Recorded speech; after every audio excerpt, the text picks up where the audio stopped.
ಈ ಯುದ್ಧಗಳು ಯಾರಿಗೂ ಬೇಡ. ಆದ್ರೂ ಈ ಯುದ್ಧಕ್ಕೂ ಮತ್ತೆ ಫಿಲ್ಟರ್ ಕಾಫಿಗೂ ಒಂದು ರಿಲೇಷನ್ ಇದೆ. 1800 ಆಸ್ಪಾಸಲ್ಲಿ ಈ ಯುದ್ಧದ ಕಾರಣ ಫ್ರಾನ್ಸ್ ಅಲ್ಲಿ ಕಾಫಿಗೆ ತುಂಬಾನೇ ಶಾರ್ಟೇಜ್ ಬಂದ್ಬಿಡುತ್ತೆ. ಅವಾಗ ಕಾಫಿ ಬದಲು ಅವರು ಚಿಕೋರಿ ಬೇರನ್ನ ಪುಡಿ ಮಾಡಿ ಅದನ್ನೇ ಕಾಫಿಯಾಗಿ ಕುಡಿತಿರ್ತಾರೆ. ಮತ್ತೆ ಆ ಸಮಸ್ಯೆ ಸರಿಯಾಗಿ ಕಾಫಿ ಪೌಡರ್ ಅತಿ ಹೆಚ್ಚಾಗಿ ಸಿಗಕ್ ಸ್ಟಾರ್ಟ್ ಆಗಿದ್ರು ಚಿಕೋರಿ ಅನ್ನೋದು ಎಷ್ಟು ರೂಢಿ ಆಗಿರುತ್ತೆ ಅಂದ್ರೆ ಅವ್ರಿಗೆ ಚಿಕೋರಿ ಆಡ್ ಮಾಡ್ಕೊಂಡು ಕುಡಿದೆ ಅಷ್ಟೊಂದು ರುಚಿನೇ ಬರಲ್ಲ. ಇದೇ ಅಭ್ಯಾಸನ ಅವರು ಪಾಂಡಿಚೇರಿನಲ್ಲಿದ್ದ ಫ್ರೆಂಚ್ ಕಾಲೋನಿಗಳಲ್ಲೂ ರೂಢಿ ಮಾಡ್ಕೊಂಡಿರ್ತಾರೆ.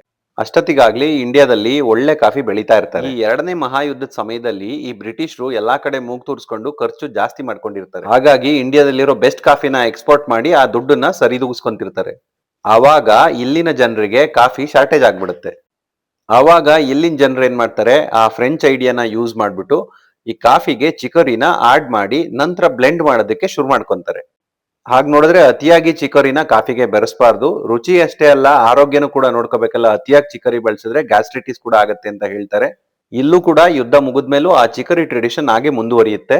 ಹಾಗೆ ಈ authentic South Indian filter coffee emotion ಮೇಲ್ ಹೋಗ್ತಾ ಹೋಗುತ್ತೆ. ಆರೋಗ್ಯ, ರುಚಿ ಮತ್ತು ಆ ಟ್ರೆಡಿಷನ್ ಅನ್ನ ನಾವು ಗಮನದಲ್ಲಿಟ್ಕೊಂಡು ನಮ್ಮ ಸರ್ವಾಣಿ ಟ್ರೆಡಿಷನಲಿಸ್ಟ್ ಚಿಕೋರಿ ಬ್ಲೆಂಡ್ 8317 ವೆರಿ ಸ್ಪೆಸಿಫಿಕ್ ಮತ್ತೆ ತುಂಬಾ ರುಚಿಯಾಗಿರುತ್ತೆ. ನೀವು ಈಗಲೇ ವೆಬ್ಸೈಟ್ ಅಲ್ಲಿ ಆರ್ಡರ್ ಮಾಡ್ಕೋಬಹುದು. ನಿಮ್ಗೆ ಇಷ್ಟ ಆಗಿದ್ರೆ ಈ ವಿಡಿಯೋ ಶೇರ್ ಮಾಡಿ.